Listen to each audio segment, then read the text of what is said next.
It's been a while since I last promoted this thing, but it's been in the description of all my videos for years now. It's just, I don't often, acknowledge it. I don't often talk about it, because obviously in my Universe Mode videos, I'm not just gonna say, well, hey, go check out this website with my championship history, because that seems a little weird if I'm trying to, maintain kayfabe, but also, I don't know, maybe I could do it, but for me it just feels a little weird, feels kind of like a kayfabe breaking moment, so I typically do, I'll talk about my championship history, I'll talk about, records and whatnot, how long a guy has held a title, but I typically don't mention the page in my videos, so I figured it's about time. The last time I even, remotely discussed it, I think, was when I did I don't even remember when that would have been. I'm thinking, 2015 was when I first made the thing, and that might have been the last time I actually advertised it in a video, so it's getting its own video today. We're talking about my Universe Mode Championship history. Now, there is one thing that this does not account for, and I'm gonna get that out of here right now. This is not in real time, and the reason for that is because, well, it was all an issue with how I first started my series, how this all began in the first place, where I decided that I would follow the strict in-game calendar and follow that schedule. So since I have 12 pay-per-views in a year to make up the 12 months, that means each pay-per-view, I've been stuck in this predicament for a long time, where it's yeah, it's a month in between pay-per-views, but takes me longer to make the videos, so when I say that someone has held a title for 3 months, it might have actually been 6 or 7 months in real time. So what I've decided to do is I'm going to make a separate video, because I still gotta compile all the stats. That's gonna take me probably a few hours, honestly, because I've been doing this since 2012. But I'm gonna make a separate video coming tomorrow, maybe? Yeah, we're gonna do it tomorrow. I'm gonna structure these videos out to be that way. But yeah, I'm gonna make a separate video going into the real-time statistics for these championship histories, because that's gonna take me a lot of work to put that together. But that should be fun. I've been meaning to do that for a while, so now I have a reason to do it. I'm making a video, so I have to do it. This is a challenge to future me. I'm gonna get that done. But for today, we're gonna go through this championship history, the one in-game. Now, another issue with the in-game calendar is that it's 4 weeks, 7 days a week, and that's the in-game calendar. So every month is 28 days. There's no nuance to that. It's not oh, 31 days in December, 30 days in April, 28 in February. Nope. It's always 7 days a week, 4 weeks in the month. So every time it's just been... Now, it has been pretty cut and dry, which can be useful if you look back and think, okay, so this guy's held the title for 3 months. Just multiply 28 by 3, and boom, you get the record. You get how much they have the title for. And that has been kind of convenient. And recently, this year, I've been changing it a bit, because, with the WWE Draft, I obviously added an extra week to the calendar, which I guess could raise questions for, the logistics of how I've run things in the past, but at this point, I don't really care. I'm gonna be adding in a couple extra weeks to the calendar as I see fit. For SummerSlam, for example, I'm probably gonna add in an extra week just to let everything breathe, just to really build up that show. Which, it's not I don't think it'll cause any plot holes, because really all it's doing is just changing the amount of days that someone holds a title. I mean, I'm not too concerned about the logistics of that. It's not gonna affect storylines or anything. It's just giving it more room to breathe. But because of that, I haven't been able to, the real-time days, not only because of my upload rate, which, especially in WWE 13, was really erratic, very inconsistent. So, the first championship reign, the first month of Universe Mode, going from well, I'll discuss this in that other video, but yeah, there's a super... time difference is way off. But in the big picture, only having 28-day months is going to make things very confusing, because if I ever do have a situation where a champion has held the title for an entire year, they're not going to have a 365-day title reign. Instead, they're going to have a 336-day title reign, because that's 12 times 28. Because there's only 28 days in each month and 12 months in the year. So what happened to the rest of those days? They don't exist. That's the long and short of it, is that they just do not exist. I am just the most professional, the greatest video maker ever 5 minutes into the video, and I haven't even told you where you can find the thing. So the whole reason why I'm making this a video in the first place is so that I can tell you that I have a championship history page over on the BrendenPlayz forums. It's always been in the links, or it's always been in the descriptions of my videos, and it will still be there. So just to keep you aware that it's not just gonna be in this video and you always have to come back to this video to find it. It's always in my descriptions, so you can click that link. It'll take you there. I also have a Universe Mode roster page, which I haven't updated in a while. I gotta get back to that. The championship history is what I'm more concerned with updating, but I do update the roster pages every once in a blue moon, because the roster typically will change more often than the titles sometimes, because like there's trades and new superstars getting brought in. So then with each individual superstar, I'd have to add them on there every time. Sometimes I forget. I just don't even think of it. So yeah, that gets updated a little less frequently, but usually with like titles, I can update them like after every pay-per-view. So that's pretty easy for me. But the links will be down in the description. If you want to go check them out for yourself and just skip the rest of this video, then you can do that. But now I'm going to walk you through each individual championship statistic, which I've because I want to have a video of this, even though I know it's going to be outdated as soon as I post a new Universe Mode video. But I don't have like an actual video chronicling my statistics, so maybe I could make this a thing where like every once in a while I'll make a new video and update all the numbers to see how things have progressed since the last time. Although maybe in the future I can also update real-time stats. I don't know. Because the thing about the real-time stats is right now I don't have them calculated into my championship history, but I mean, I guess I could maybe throw them in there. I'm just worried about, I don't know exactly how the forums work, how that would work as like how many characters I can fit in a single post. So maybe that would have to be its own post, and that's if I'd want to post it at all. I might just keep that for my personal records, but we'll see. You'll have to let me know what you prefer. You'll probably want an actual post of that. Maybe somebody will. I don't know, but yeah, you can get back to me on that. But let's start things off title by title, and I feel as though the best place to start will be with the championship that is about to be, I guess, split into one for each brand, and that is the tag team championships. So how this is going to work is that the championship history for what was the WWE tag team titles, that's just going to be built straight into the Raw tag team titles, because I mean, the Outcasts just defeated the Primetime... Oh, spoilers, I guess, for Battleground if you haven't already seen it, which you probably have if you're watching this video. But yeah, the Outcasts defeated the Primetime Players for the then WWE Tag Team titles.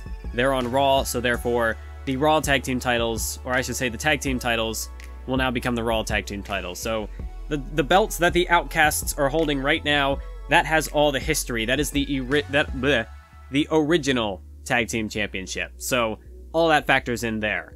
So we start off, Kofi Kingston and R-Truth start with the belts at the very beginning of WWE 13. They're just the default champions, so we go with them. Then, after 26 days on the episode of SmackDown right before Over the Limit, Evan Bourne shows up and can just replace R-Truth. This whole situation is one of, if not the single worst development I've had in my Universe Mode ever. It's not good. It's confusing. It's convoluted. It doesn't make any sense. But Evan Bourne just replaces R-Truth. They hold the titles for another 30 days because they defend them against Team Hell No at Extreme Rules, and then they keep them until Over the Limit when they lose the belts to Zack Ryder and R-Truth. But then I got this weird cutscene that came up, and I discussed it in another video. And I actually just dropped like 50 minutes into well, I guess at this point it'd be 40, because there's about 10 minutes in this video. But I just dropped like 40 minutes into a video that went on way too many tangents. I'm just scrapping it, because most of the subject matter that I discussed anyway is better served for your pretend it never happens or whatnot. And some of that was also retreading old ground, which I don't like to do with these things. That was some of the issues with my older videos, is that I would ramble for too long. Like I don't know, like the match specialty one I think of, it's like 20 minutes, and I feel like that one was longer than it needed to be. Not to say that this one won't be long, but I'm going to try to trim the fat this time around. So with the tag team titles, you had the Air Boom debacle with the cutscene. So they had it for a total of 30 days following the 26-day reign of Kofi and Truth. So Kofi was technically the champ for 56 days.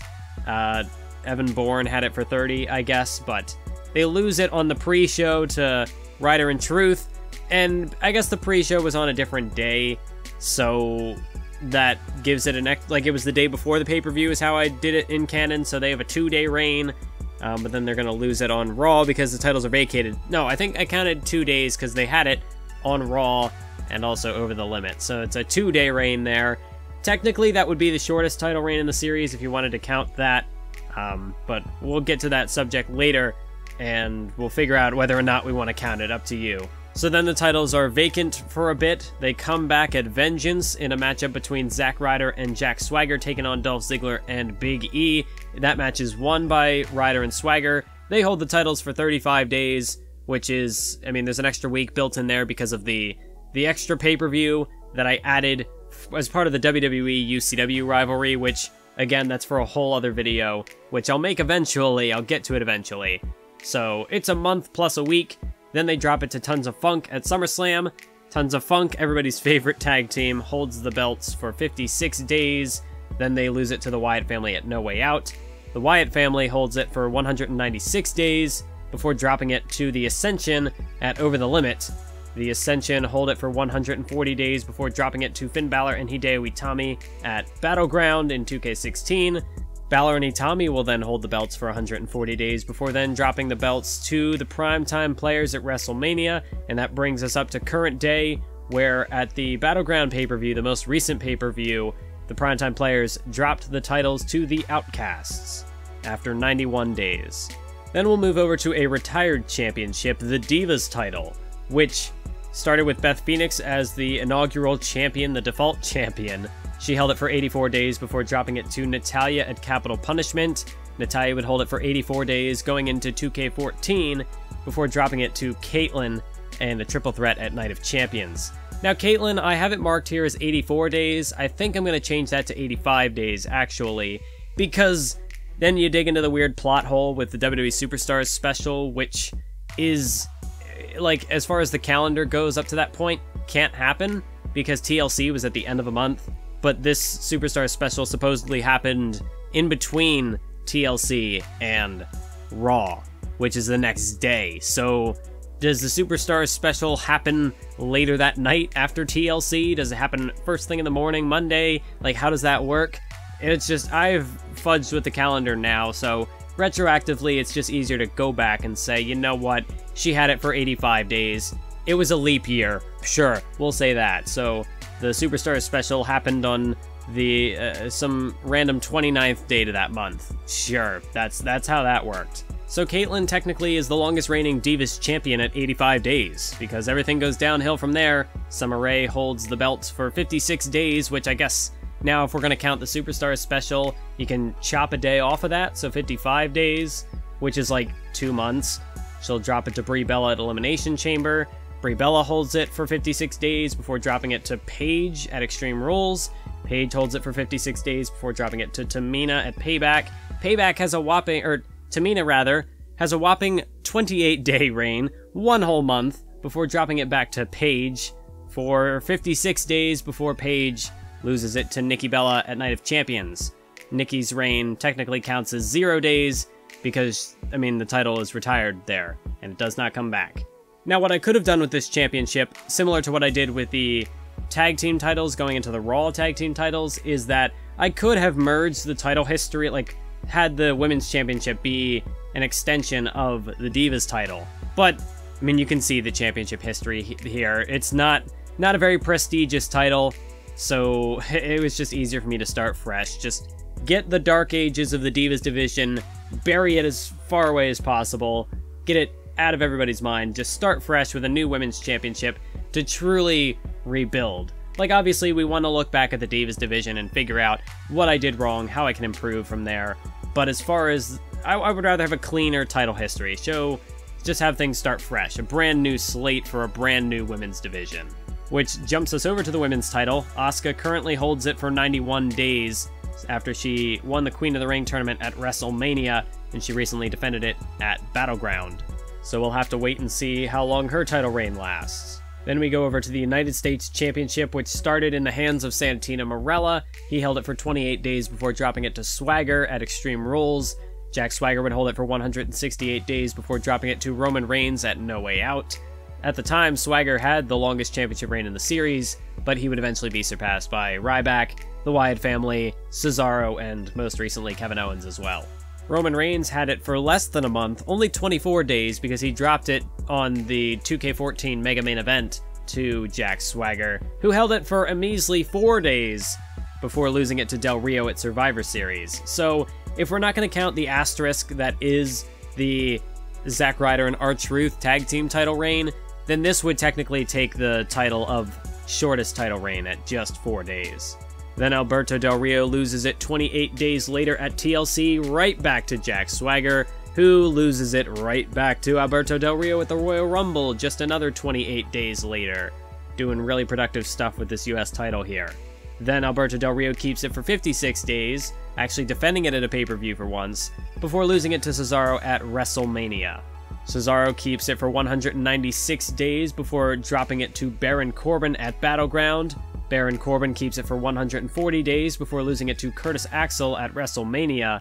And I'd like to stop here just to kind of point out the huge difference between that first year in Universe Mode to the second year as far as the United States Championship goes. Because in the first year, you have 7 different championship reigns, which I guess technically were split over 4 superstars if you don't want to double up, like count the multi-reigns from Swagger and Del Rio. But you have 4 different people holding the title for 7 different title reigns. Whereas with the second year, from WrestleMania 1 to WrestleMania 2, you have Cesaro and Baron Corbin. That's it. 2 people hold the title for 2 different reigns, and that's it. Compare that to the 7 of the previous year, it's a lot less of a cluster. Then Curtis Axel would win the title via forfeit, holding it for just 8 days before dropping it to Adrian Neville, who would hold it for 55 days after winning it on an episode of Raw, before losing it to Sin Cara at Payback. And Sin Cara's title reign currently sits at 28 days, but of course it is ongoing, as it's the current reign. And in my original recording, I went into more of an in-depth discussion of the Curtis Axel US title reign, because I know some people were disappointed that it was only just 8 days. But I think that'd be better suited for its own separate video, which I do want to bring up the idea, the possibility that maybe as an extension of Behind the Universe, I could go into, like, start sort of a mini-series digging into different rivalries or different storylines that I have created over the years. Now, obviously, with the Outcasts, that story is still ongoing, so I can't really dig into it too much. And I also kind of wonder if it's not entirely necessary, given I already do Pretend It Never Happened and What Could Have Happened. I remember that I had been tossing the idea around a while back. Right now I have a note here for like a Remember It Happened series, where the idea would be that I dig into, like, if Pretend It Never Happened is going into different storylines and pointing out everything that is wrong with them and why I don't want them to exist, Remember It Happened would be digging into storylines that I actually like, that I'm proud of, and that I want to kind of go in. It would be a way to point out the good things in my series and talk about why I think that I did things well and how it might improve on certain aspects of a previously failed storyline. But also, it would be a way for me to kind of, even if I'm not, like, because certain things, like with the Curtis Axel reign, I think that, like, I know exactly what I was going for with it, and I think it served the purpose it needed to. However, I could also see room for improvement there. So it wouldn't necessarily be a defense for controversial things that people might not have liked, but just a way to kind of explain my mentality, explain what I was thinking in making this. So for Curtis Axel's US title reign, that could just be lumped into a whole video about my philosophy with the Outcast, how we went from the beginning all the way to the end, whenever that storyline ends. I could do stuff like this. I mean, I kind of did that with CM Punk and Daniel Bryan in a Pretend It Never Happened episode, but I do feel as though I could have similar discussions like that, where I could discuss room for improvement or, you know, stuff like that. But rather than do it in a Pretend It Never Happened video, where even in that video it was less of a I don't want this to exist versus it could have been better. So I don't know, I just wanted to pitch that idea here if you think that would be interesting. because I could discuss stuff like the Outcasts. I know it'd also be cool to talk about Kevin Owens' WWE title reign and kind of go into all the nuances of that, but that's another ongoing thing. There might be other storylines that I could dig into there. Maybe like the Stardust storyline, because that was a fun one. Although there's also things I could discuss with it from a what could have happened standpoint. But yeah, just let me know if you think the idea would be cool, or if you think it would be kind of unnecessary given the stuff that I already do. But yeah, I just wanted to... I don't want to skip out on that idea, because then I'll forget about it and we'll never have a thing like that. Well, maybe not never, but yeah, I don't want to dig into the full nuances of what I think about this title reign here, because I mean, I just went on a tangent anyway, but I don't want to make it any longer of a tangent. So we'll move on back to the topic at hand, the Intercontinental Championship. It starts with The Miz, who, yes, was the very first champion way back when. It's hard to believe that Miz has been in the series for its entirety and has only held one title, and that was the title he started with. So it's been, yeah, 2 full years since The Miz held a championship. That's crazy. But he had it for 28 days before losing it at the very first pay-per-view, Extreme Rules, to Christian. Cody Rhodes was also in that match, so Rhodes is another one of those superstars who's been here for ages. Except Rhodes actually was able to get his hands on the title more recently rather than The Miz. But Christian holds it for 112 days before losing it to Ryback at SummerSlam. Ryback keeps it for 196 days before losing it to Titus O'Neil in a Fatal 4-Way at WrestleMania. Titus O'Neil holds it for 168 days before losing it to Cesaro at Night of Champions in that title versus title match.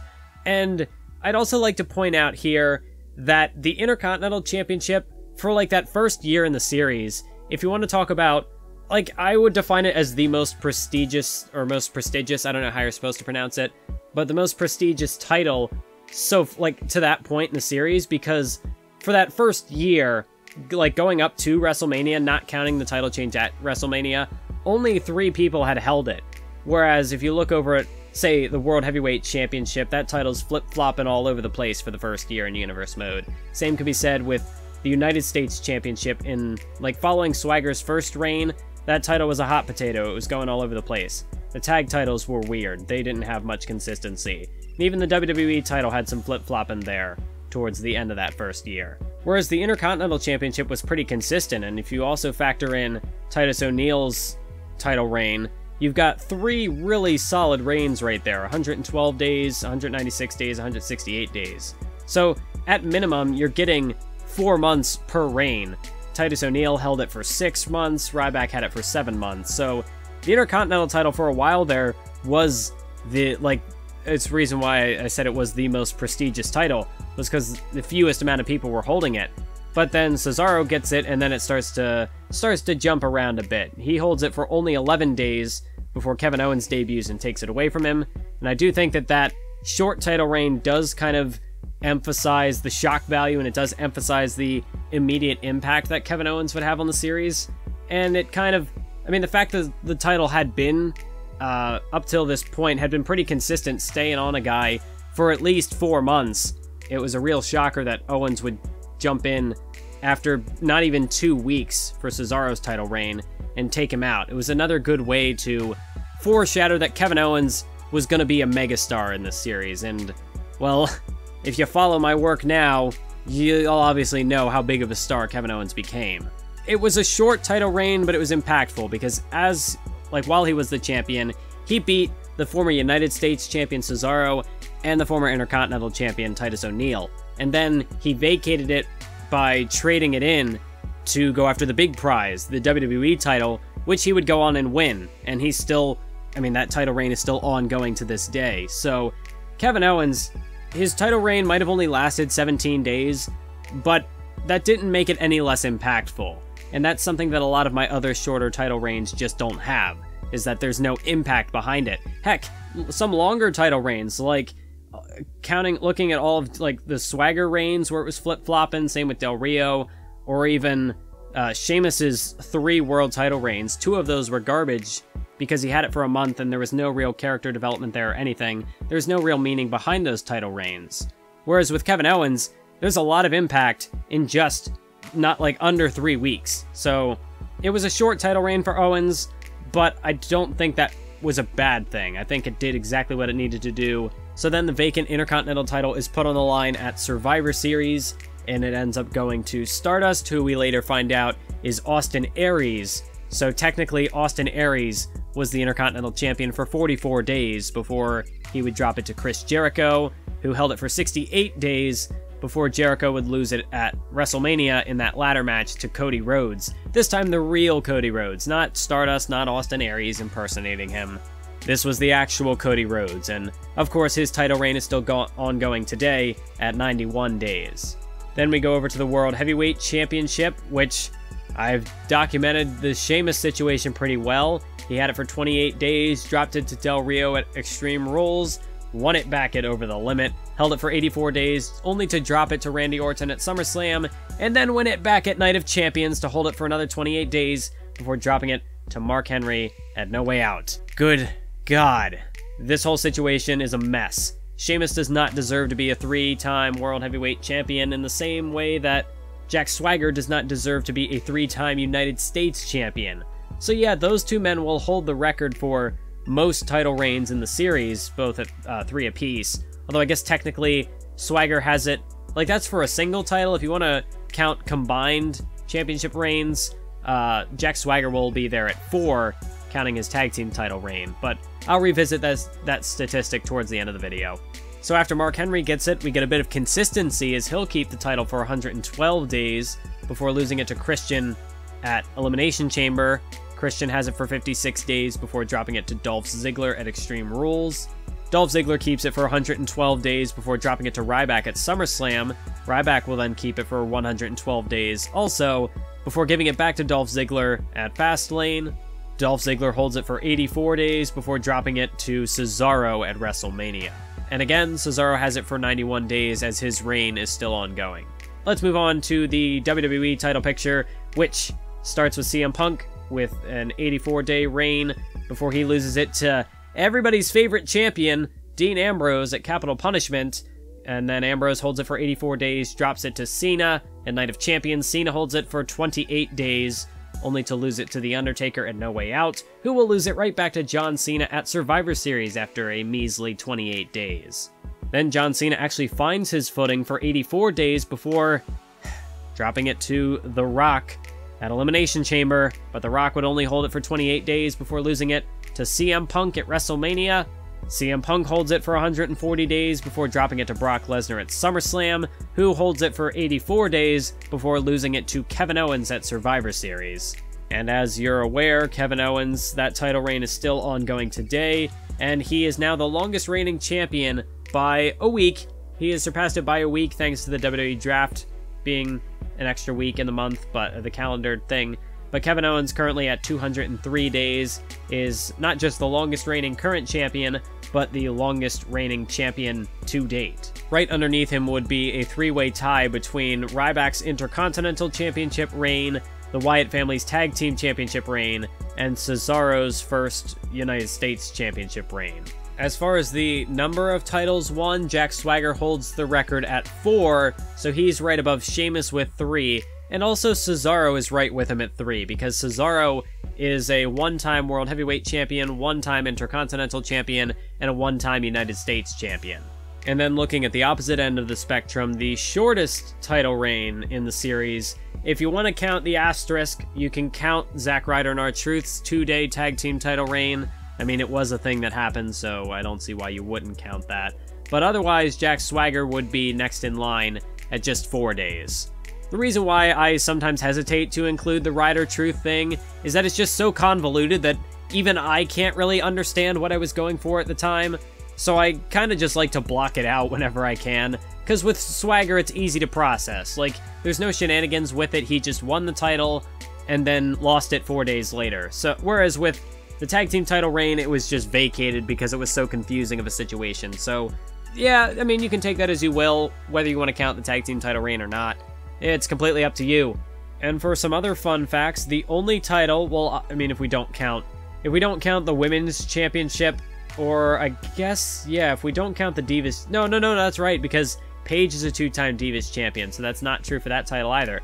The women's title, I think, is kind of cheating, because I mean, only one person has held that so far, so that's not exactly fair. And don't hit me in the comments with like oh, there's never been a 2-time SmackDown Tag Team Champion. Well, yeah, because the title doesn't exist yet. No one has won it.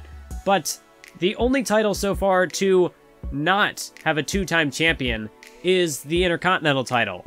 Nobody has won it twice. It's been a different champion every time, which I think is pretty cool. But I guess we'll see. Eventually down the road, I'm sure somebody will break that. Maybe, I don't know. We'll see how things play out, but there certainly could be a few contenders. Like with a lot of these superstars, they'll win a title and then kind of move on to something else. Like Ryback, Cesaro, they started off as a mid-card champion before moving up into the main events. So like Ryback had 2 pretty lengthy title reigns, but they were 2 separate titles. And the same with Cesaro. CM Punk has only ever really been in the WWE Championship picture. He's only ever been in the main event. And those title reigns were pretty far apart as well. So that, like his multiple reigns, I'm not too much of a stickler about. But John Cena, why did he have to have it twice? The Undertaker shouldn't have been a WWE champion. Whatever. You know, I'm not going to go in and correct this stuff now. It's too late. It's too late. The damage has been done. With the World Heavyweight Championship, you had Sheamus is a freak, 3-time world champion. But other than him, you do have Dolph Ziggler, who's a 2-time champion. The United States title, it's only Jack Swagger, actually, who's a multi-time United States champion. That was... Actually, I'm a liar, because Del Rio won it twice from him. So Del Rio is also a 2-time champion for the U.S. title. And with the tag title picture, like, technically, Zack Ryder's a 2-time champion. Well, also, Jesus Christ. I guess, R-Truth technically was, because he started with Kofi and then won it back with Ryder. But then, like, Ryder started with Truth, but then also won it again with Swagger. At least with Truth, I can definitely say that he's a 2-time champion. With Ryder, because it's a giant asterisk, that first title reign, it's like, bleh, does it even really count? Because, like, Truth just kind of got replaced with Swagger, so it's almost like that title reign just kind of fused into the next one. But yeah, if you want to calculate any other sort of fun facts, statistics from this data, you can do that at your leisure. I'm going to be coming back with that, the real-time title history. I'm going to be coming out with that tomorrow, and that'll have a few more, maybe not a few more, but with that I can kind of go into a little more detail with different statistics, with different numbers, because in real time, the title reigns are not going to match up. They're going to be different because production time was different. So not all the numbers are going to be the same. So that'll be fun to look into, fun to compare the differences to see who truly does have the definitive longest world title reign and all that fun stuff. So be sure to stay tuned for that. I managed to shave like 10 minutes off the total runtime this time around. So cool. I mean, I knew this video was going to be long, but it didn't need to be as long as it was before. So thank you for joining me for this one. I'll catch you tomorrow with the real-time title history, and that'll do it. So thanks, and keep on YouTubing.